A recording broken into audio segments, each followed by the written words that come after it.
Kremlin पर attack का सीधा शक यूक्रेन पर जाना लाजमी है और अगर यूक्रेन ने अमेरिका के इशारे पर यह गलती की है तो फिर विनाश को दावत दी है। सबसे बड़ा खतरा यूक्रेन वॉर के सबसे बड़े नीति निर्माता प्रेसिडेंट व्लादिमीर ज़ेलेंस्की पर मंडरा रहा है। राष्ट्रपति पुतिन 3 मई को ही आदेश जारी कर चुके हैं कि यूक्रेन की पूरी टॉप लीडरशिप को खत्म कर दिया जाए। इसमें सबसे पहला नाम है ज़ेलेंस्की का, जो इस वक्त विदेशी दौरे पर हैं, लेकिन इसी दौरे के दौरान ज़ेलेंस्की को खत्म करने का प्लान तैयार हो चुका है। देखिए पुतिन की सेना ने कौन सी विनाशक बाजी तैयार की है ज़ेलेंस्की के लिए। मित्र देशों से मदद मांगने और यूक्रेन के मिशन के साथ दुनिया को खड़ा करने ज़ेलेंस्की नीदरलैंड्स पहुंचे और क्रेमलिन अटैक पर सार्वजनिक मंच से पहली प्रतिक्रिया दी। We don't attack Putin or Moscow.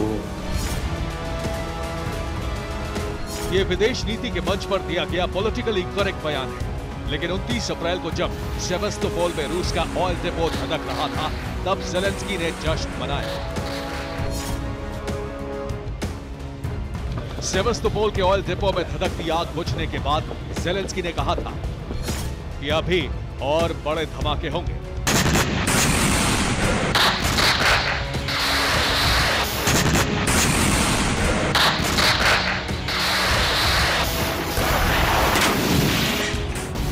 इस बयान के बाद ही क्रेमलिन पर हमला हुआ और इससे बड़ा धमाका कुछ हो भी नहीं सकता।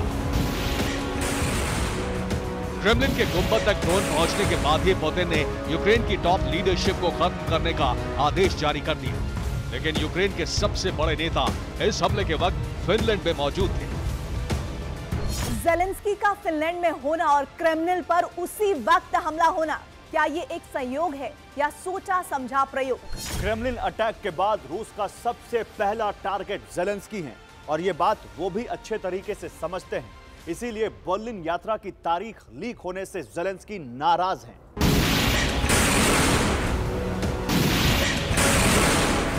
युद्ध के दौरान ज़ेलेंस्की ने बहुत कम विदेश यात्राएं की हैं, लेकिन क्रेमलिन हमले के बाद ज़ेलेंस्की सबसे लंबे विदेश दौरे पर है। तो क्या ये जान बचाने की रणनीति है? फिनलैंड के दौरे से ज़ेलेंस्की कीव नहीं लौटे, बल्कि सीधे नीदरलैंड्स पहुंच गए, लेकिन नीदरलैंड्स में ही रूस की सेना पुतिन के आदेश का पालन यानी ज़ेलेंस्की का सफाया कर सकती है। रूस के 5 युद्धपोत नॉर्थ सी में भेज दिए गए हैं। ये वॉरशिप अचानक ब्लैक सी से रवाना किए गए हैं। नॉर्थ सी में इनकी तैनाती पहले से तय नहीं थी। इन सभी वॉरशिप पर कैलिबर क्रूज मिसाइल तैनात है। 5 वॉरशिप के अचानक नॉर्थ सी में जाने से इस बात की आशंका बढ़ गई है कि इनका टारगेट ज़ेलेंस्की हो सकते हैं। रूस का पहला प्लान हो सकता है नॉर्थ सी में भेजे गए 5 वॉरशिप से नीदरलैंड्स की राजधानी एम्स्टर्डम पर सीधे हमला किया जाए। अभी ज़ेलेंस्की एम्स्टर्डम में ही मौजूद हैं। नॉर्थ सी से रूस के वॉरशिप एम्स्टर्डम पर मिसाइल हमला कर सकते हैं।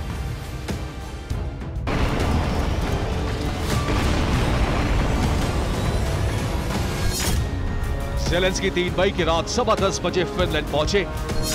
उन्होंने 4 मई को नीदरलैंड्स की संसद को संबोधित किया।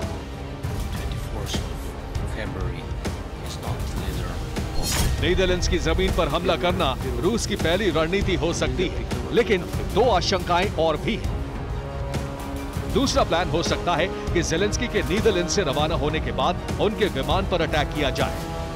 जैसे ही ज़ेलेंस्की का विमान इंटरनेशनल एयर जोन में आएगा, रूस उस पर हमला कर सकता है। यह हमला किसी देश की जमीन पर भी नहीं होगा।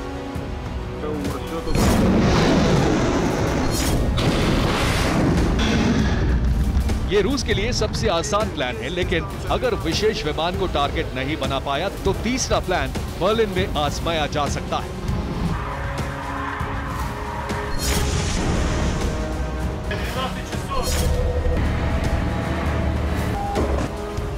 13 से 14 मई को ज़ेलेंस्की का जर्मनी दौरा प्रस्तावित है।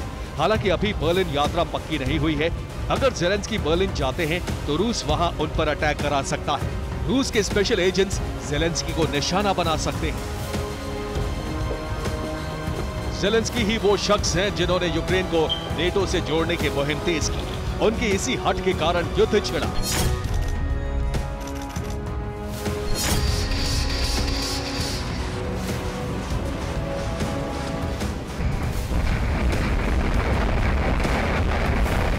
अगर ज़ेलेंस्की की हत्या हो जाती है तो रूस के लिए यूक्रेन में अपने समर्थन वाली सरकार बनाना आसान हो सकता है और युद्ध का समाधान रूस की शर्तों पर हो सकता है। Bureau report, TV9 Bharat.